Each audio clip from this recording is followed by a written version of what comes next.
Hello, yes, that's right. It's Joe here, live for Joyrider TV, back with some more scintillating Q&A after an unscheduled absence. But yes, I am on the road to recovery now and back in Studio 3.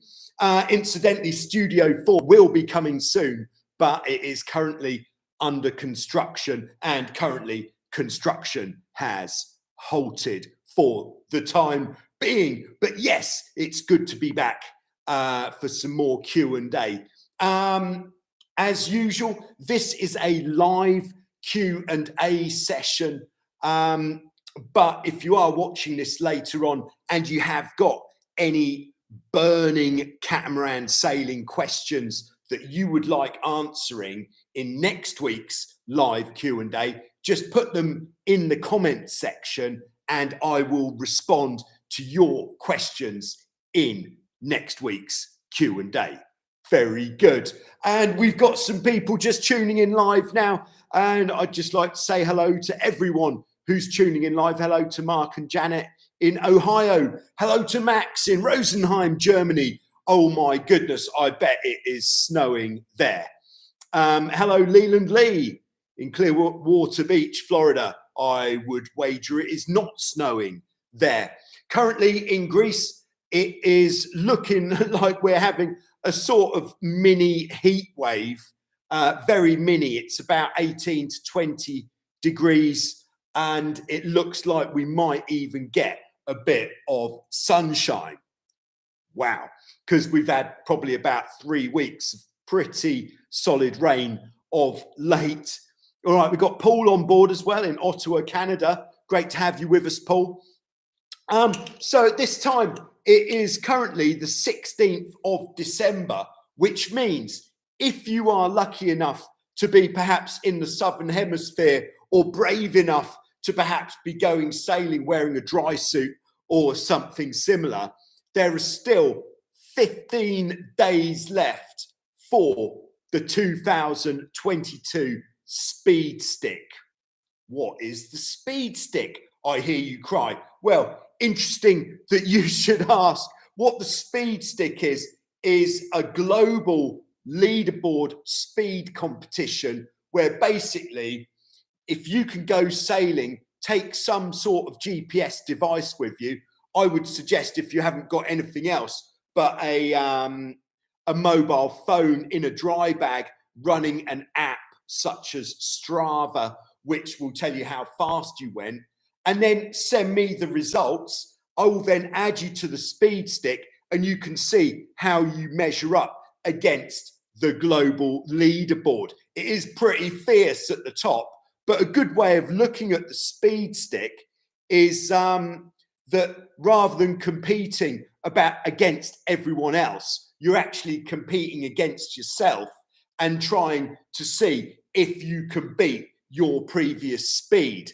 I think that is a very positive way of moving forwards, because also, as well as it being a great way of measuring your speed, I know a lot of you guys who watch Joyrider TV aren't so keen on the racing, but it just adds a little element of improvement to your sailing. If every time you go sailing, you're trying to do something specific rather than just going out for a sail, even if the wind's not particularly strong, you can sort of go out and say, right, it's time for our 5-minute speed run. Let's see what is the most we can get out of this bad boy in this amount of wind. Boom. All right, also tuning in, we've got probably currently sat in some sort of boat in the Gulf of Mexico. We've got Chris on board. Great to have you with us, Chris. And Max says, yep, skiing will start this weekend. Started snowing last Saturday. All right, and I think Mark is coming in with a question. I assume it, I don't like to be sexist, but I assume it's Mark rather than Janet, and they're just using a combined YouTube handle. Apologies to Janet if that is incorrect.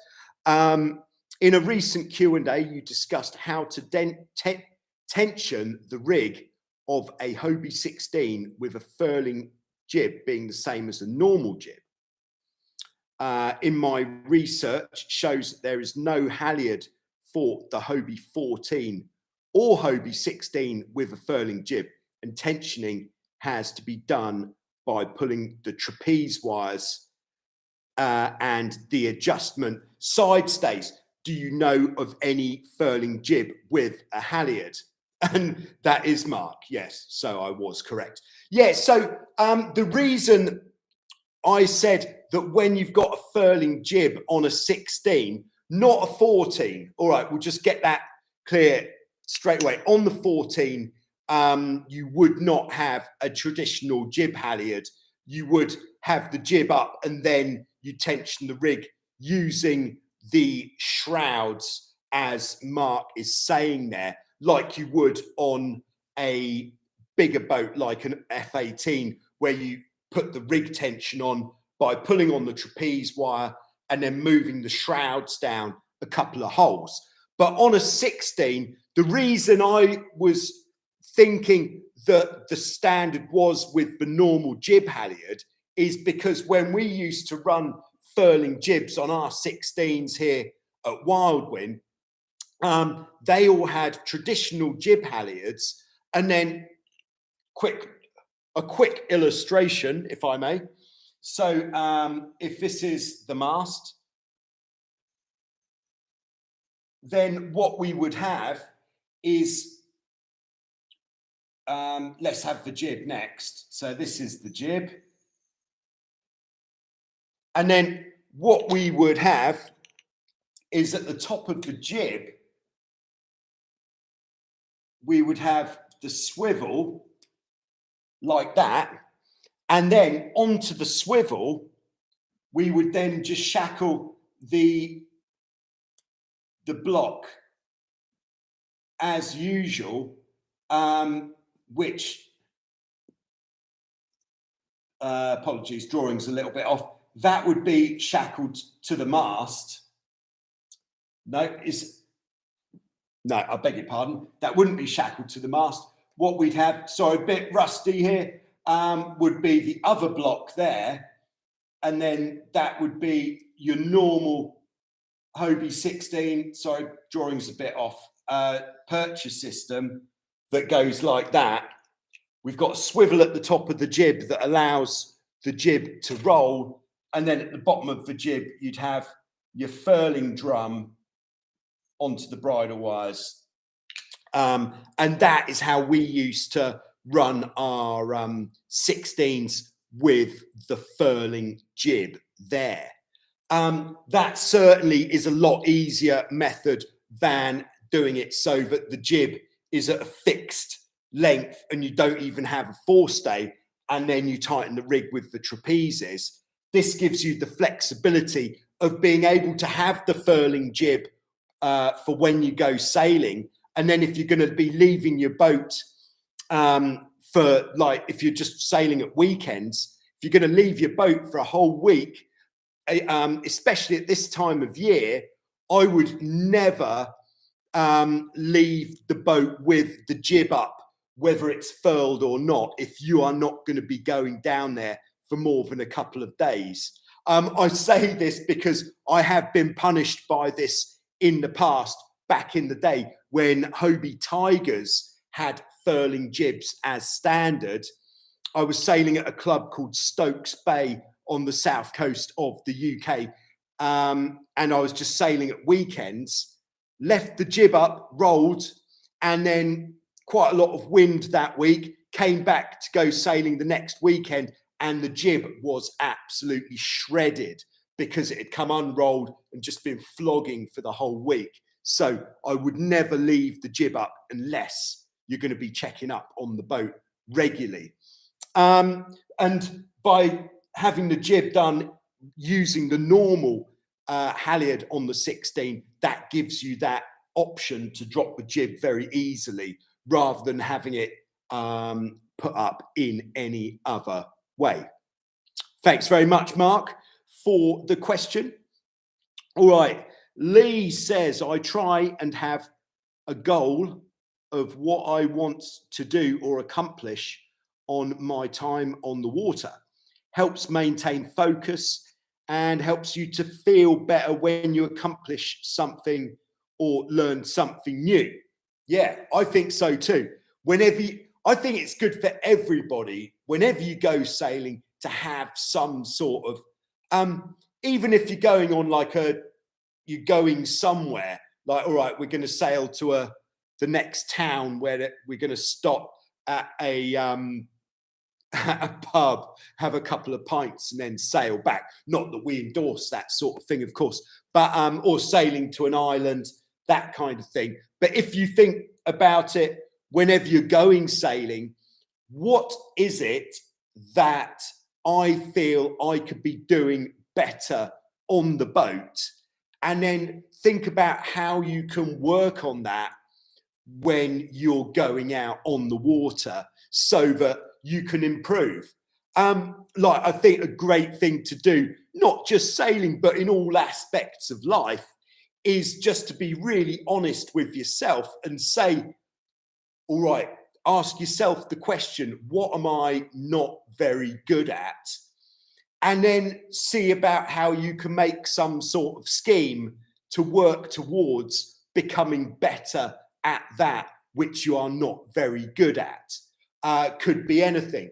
Could be, yeah, I keep stalling my tacks, not getting out of the tacks as quickly as I'd like to, or every time I go out on the trapeze, I feel like I'm going to swing around the back. What can I do about that?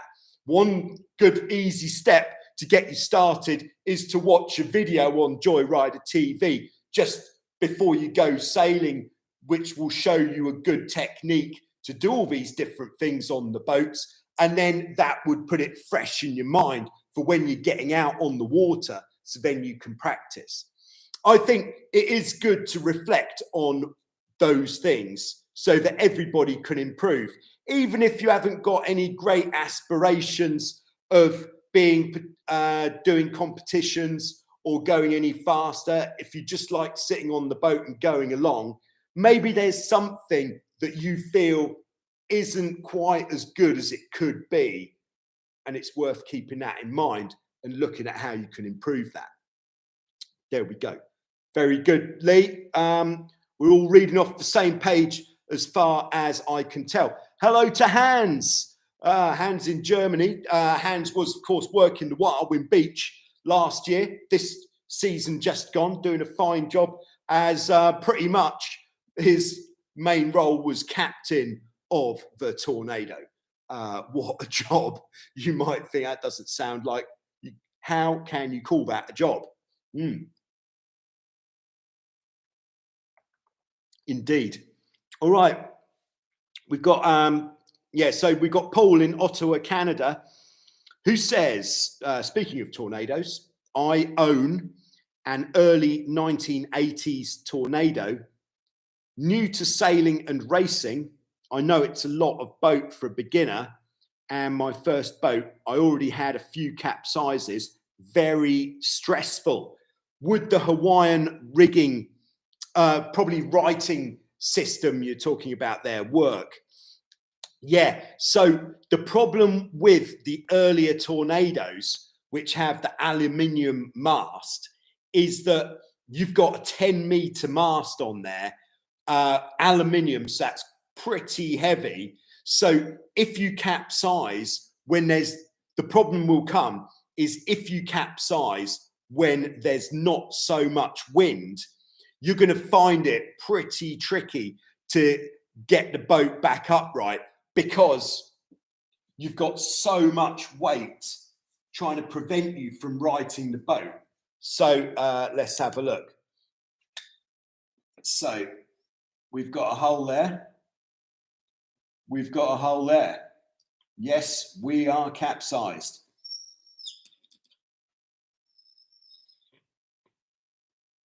This goes for any boat, by the way, not just a Tornado. Let's have a jib on there as well. Let's make this attractive. All right.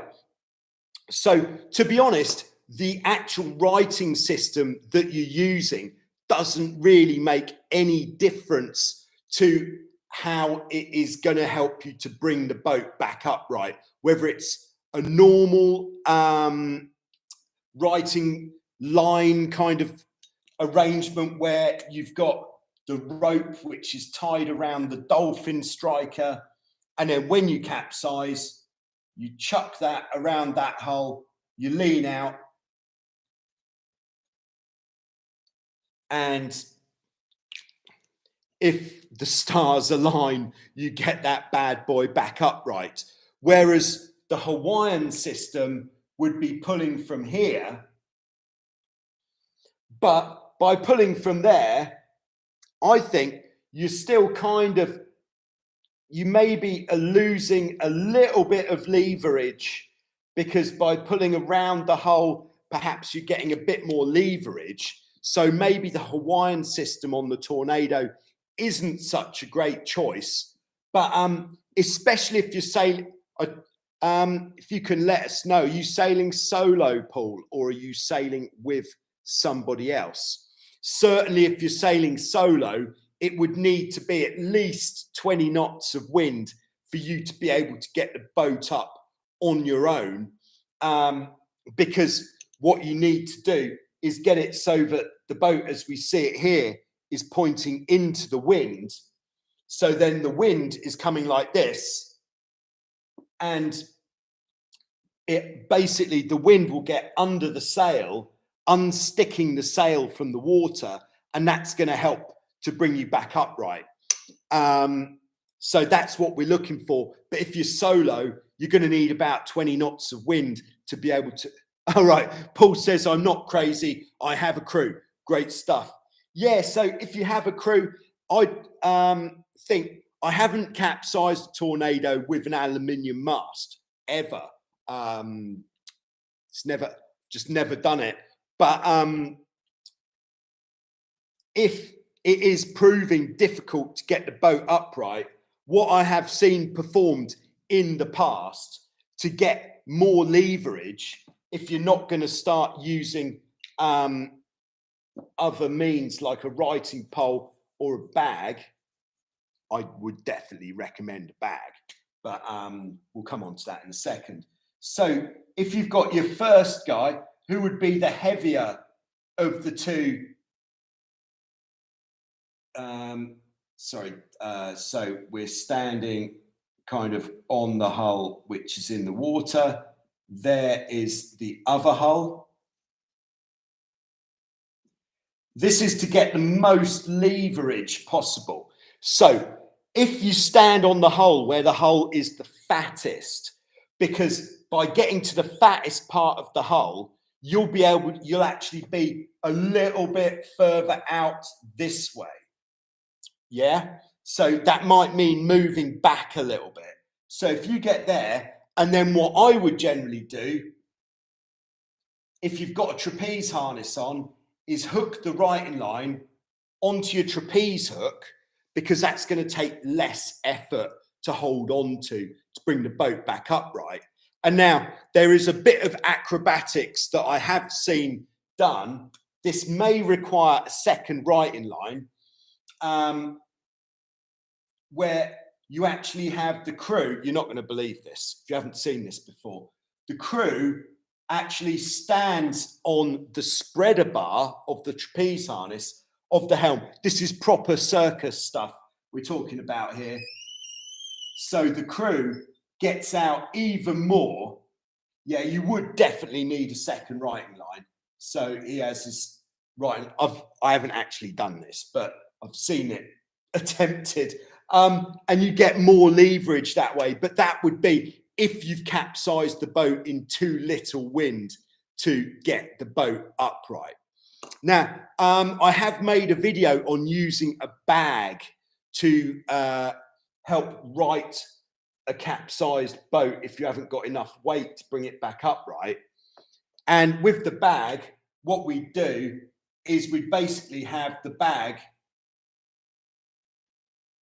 on a clip, and that goes over your shoulder, and the bag we fill with water. So you've got all of that weight there, And then if there's two of you pulling as well, I think it would be very unlikely that you would fail to bring that bad boy upright. But Paul says he had the mast straight down, poking in the mud.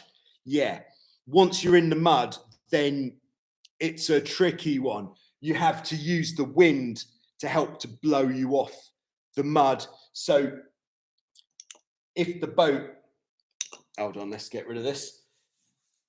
If the boat is completely upside down, this is what I would do.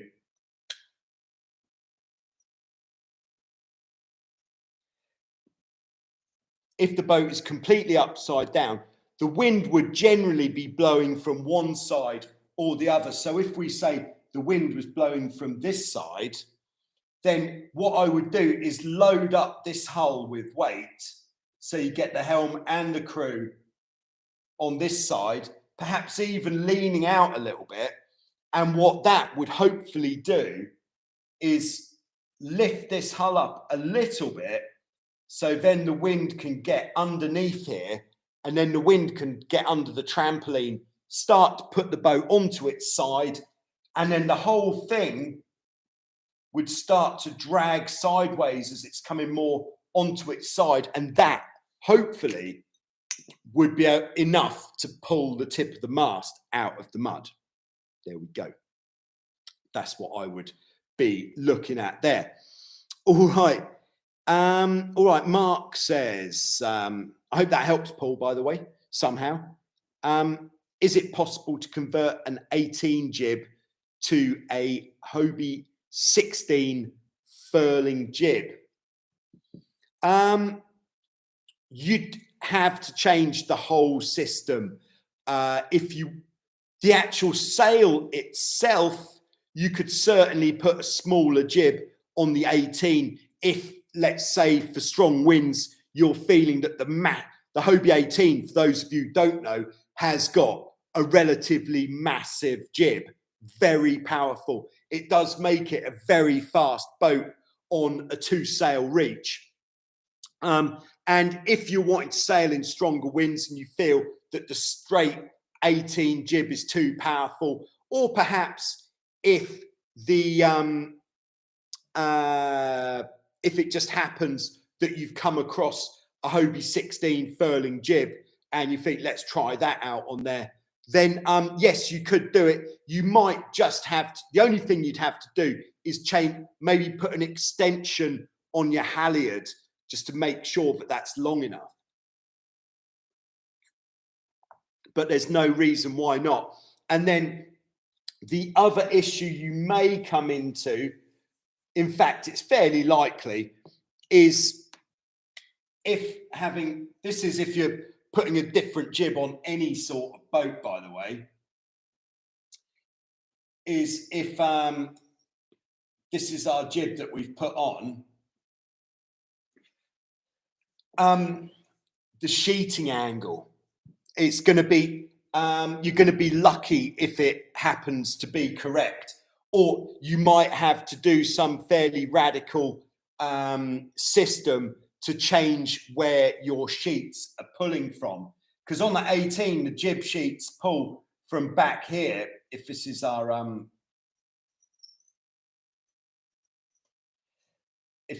hull, so the jib sheets pull from back here, which if the jib did look like this and it was pulling from back there, then it wouldn't be particularly good, because the bottom of the sail would be really, really tight. Like this would be over tight, this corner of the sail.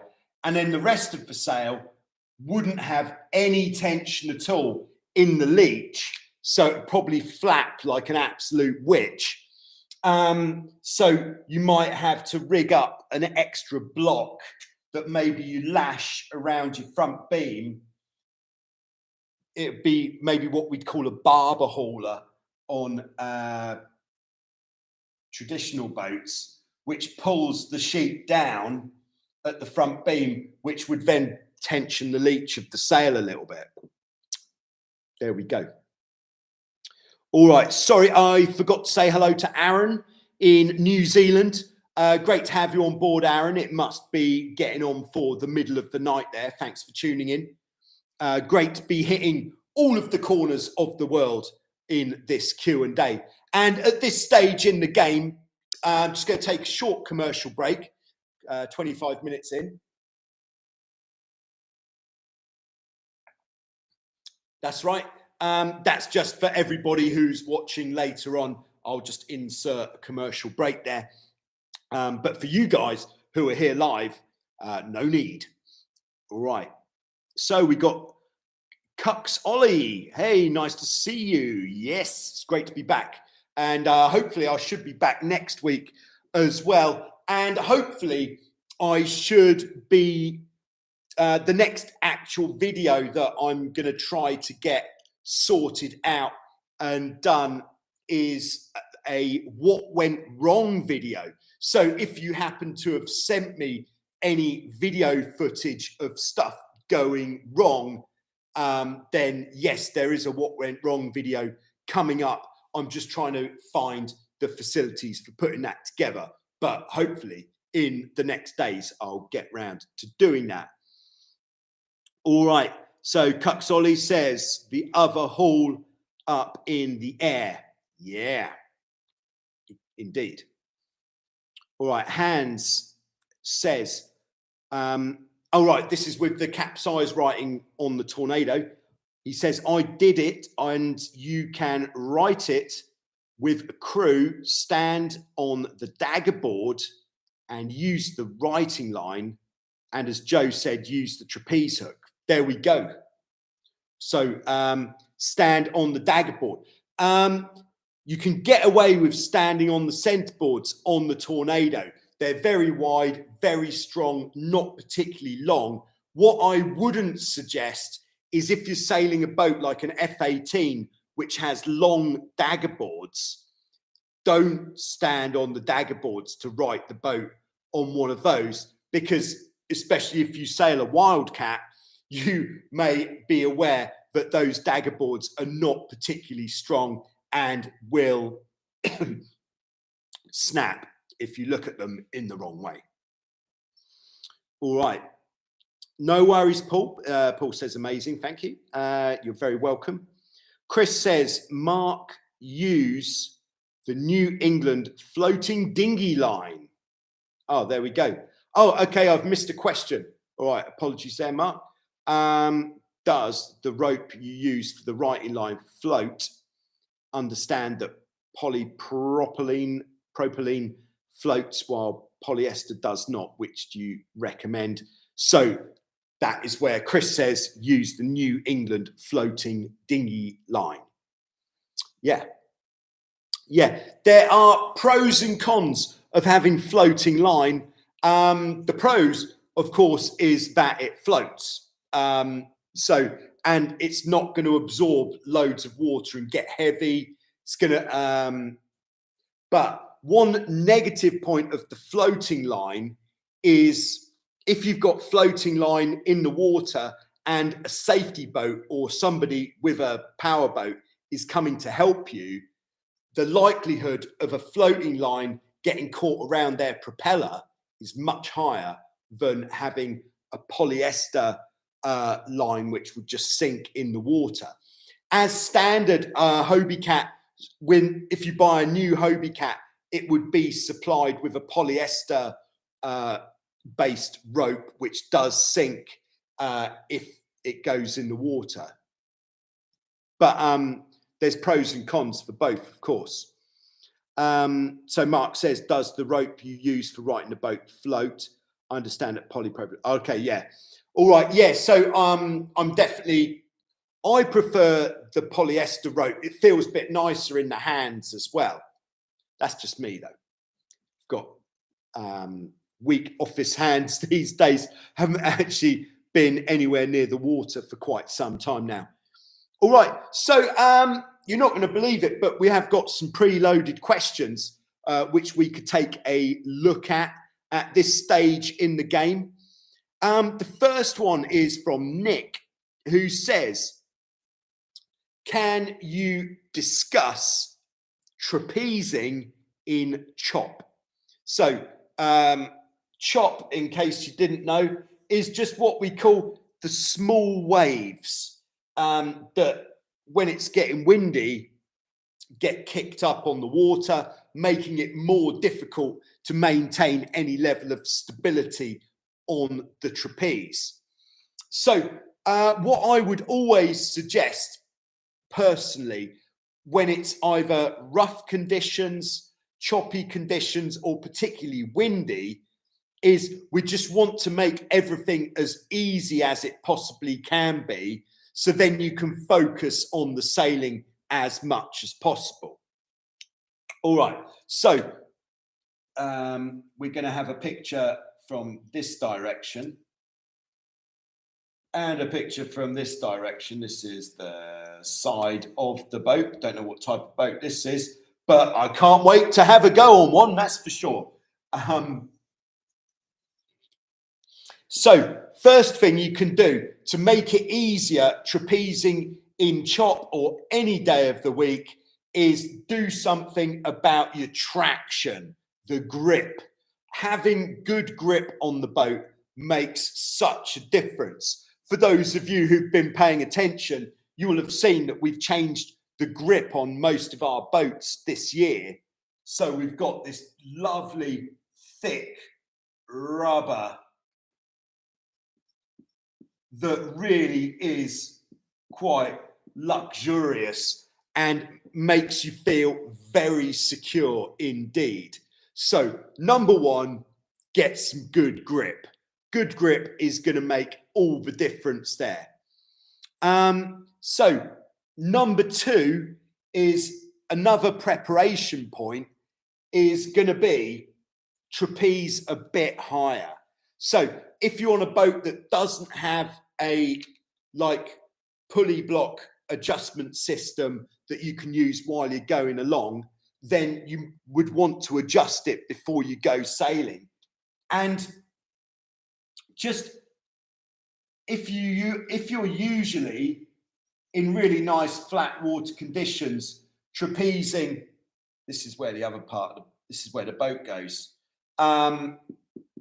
Trapezing like this, but then when it's choppy, you're finding it quite difficult to stay stable, then what I would suggest is just trapeze a little bit higher up when it's choppy, and that will just lift you up and keep you clear of the chop that much better. And this is going to make the boat so much easier to sail as well. Just one thing to bear in mind if you are changing your trapeze height, if you're used to having the trapeze at the same height all of the time and you hardly ever change it, if you do change it, what it's going to do is alter your relative cleating angle on the main sheet. Because if we have a really oversized main sheet here, this is our main sheet blocks, and then the cleat, so this is the cleat here, and then we've got the rope goes through the cleat and into the hand. So in our normal position, where you might be very used to the cleating angle, it's very easy to uncleat, perhaps you don't want to cleat it at all. When you move up on the trapeze, what that's going to do is it's going to effectively make your cleating angle lower, which means it's going to be more difficult to uncleat. So this is just something to bear in mind. Consider this if you are changing your trapezing angle and you don't do that particularly often. Yeah, and of course, if you are going the other way, if you usually trapeze quite high and you're going lower, then it's going to be more difficult to cleat the main sheet. So there we go. The other thing to make it easier trapezing in chop, if you're not doing it already, is we're just going to look at our feet. is have your feet a bit wider apart. That is going to give you a much more stable base to trapeze from by having a wider stance. May sound obvious, but I think it all helps. So there we go. That is what I would say under the banner of being more stable on the trapeze when it's choppy. The other thing that can help you as well, and this is going to require a bit of practice, like we were saying earlier, pick something you want to practice every time you're going to go out, is just to sail with the windward hull lifted that little bit more, and that will keep you out of the chop that little bit more. There we go. All right, so checking in, we've got Hanny on board in the Netherlands. Great to have you with us, Hanny, and it is very good to be back. Thank you very much. Yeah, getting better every day, and hopefully I should be absolutely 100% for when the season starts again in May. So looking forward to that, to some action. All right, we've got Stefan on board as well. Are you looking for more what went wrong clips? Yeah, why not? I think the more the merrier. If you've got some what went wrong clips, so if you've been out sailing and you've had a camera on while you've been out sailing and something happened, like some sort of capsize, maybe you went off the back, maybe you fell in, maybe the mast came down, anything at all like that that went wrong while you were out sailing, or maybe you just went out sailing and you couldn't tack, but you've got it on camera, then if you have got the facility for trimming your clips, if you could send me the clip so that it's not like a 30-minute long clip, but instead if it's like, I don't know, 2 minutes maximum with the event somewhere in the middle of the clip, that would be perfect.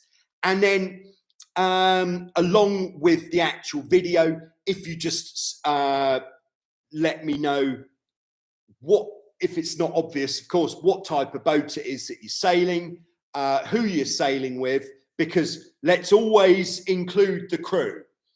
Don't never exclude the crew, because, you know, they're a part of the team. So let me know what the crew's name was, your name, of course, where you're sailing. That's always nice to know. And any other details about the event that went wrong on that day. But yes, if something went wrong, love it. And you can send any footage to totaljoyrider@icloud.com. That email address, I believe, is in most of the video descriptions on most of the videos. So you can just check that out there. Thank you very much. Look forward to seeing what happened, Stefan. All right. Max is in there. He says, what about hitting the like button? Yeah, please do hit the like button. It really helps for this video to reach more people and make me more enthusiastic about making more videos. So thank you very much for hitting that like button. All right, Michael says, shout out for Murray's. Big shout out for Murray's. I like Murray's. They certainly sell me a good vibe, and I'm sure there are many other great suppliers of boat stuff in the USA, but Murray's certainly, from all of my Google searching and doing research for videos, they always seem to come out on top, and they certainly seem to have a very wide range of stuff for your boat. Michael says, just ordered some Hobie parts and tried using Joyrider for the free t-shirt. Well, hopefully you tried and succeeded. Very good. Okay, yeah, another preloaded question. This one I've actually sort of lifted from one of the Hobiecat pages on Facebook. This one's from Dustin. He's just got into Hobie 16 sailing. He's got an old 1983 Hobie 16s. The holes have got some delamination, mostly around the front beam, which is going to fix. But before trying to repair the holes, how much flex should, here we go, how much flex should there be if I pick up one hull of the boat? And so what we're talking about is what I like to call independent hull movement, where if these are our hulls, if let's say we're on land and we lift one hull up as if we were going to put the trolley under the boat, if we pick one hull up and the other hull doesn't move, what is an acceptable amount? I would say about a foot is, for an older boat, that is pretty normal. And especially if you're not used to sailing boats like the Hobie 16. The Hobie 16 is definitely the worst for it, for this independent hull movement, if the boat's been used a lot. I don't know how Prindles do with like the Prindle 15 or 16 or 18, probably more so, how they do for independent hull movement. But because the method of the construction on the Prindles is like bolt through the hull, like on an F18, let's say, it's less likely to have such significant independent hull movement.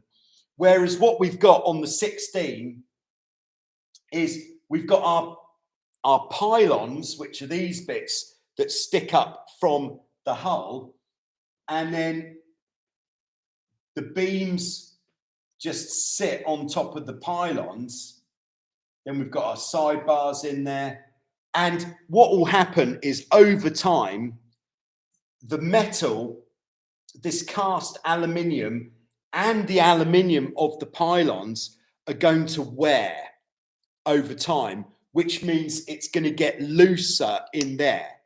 Now, one thing that is worth having a look at, especially if you're going to buy a boat, as an old used boat, is when you're lifting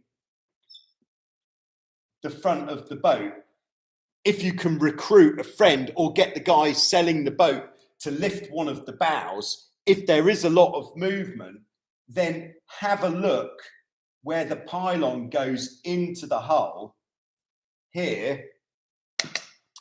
And if there is actual movement in this area where the pylon goes into the hull, then that is a real warning sign that the boat needs some pretty significant fiberglass repair, because that means that where the pylon goes into a block inside the hull. So that would go, if we draw it on this one, and that block should be glassed into the hull. So if the pylon is moving relative to the hull, then this is a warning sign. But if the pylon is moving relative to the casting, this is very normal. And one of the first things you can do to try to stiffen your boat up a bit is take the bolt out and just take some sort of packing plastic, like just packing material. Or if you've got a lot of movement and you've got a bit more space, maybe cut some strips off like a detergent container, something a little bit thicker plastic, and just wedge it up in the gap there. And then you might just have to drill a hole to get that bolt back through. And that will help to take some of the play out between the holes. Now, just a quick note on the bolt that goes through, where you've got the bolt and then you've got a plastic nut that goes onto the bolt. That bolt is not meant to be, that is not used to reduce the play between the hulls. What that bolt does is just prevents the whole lot from coming apart.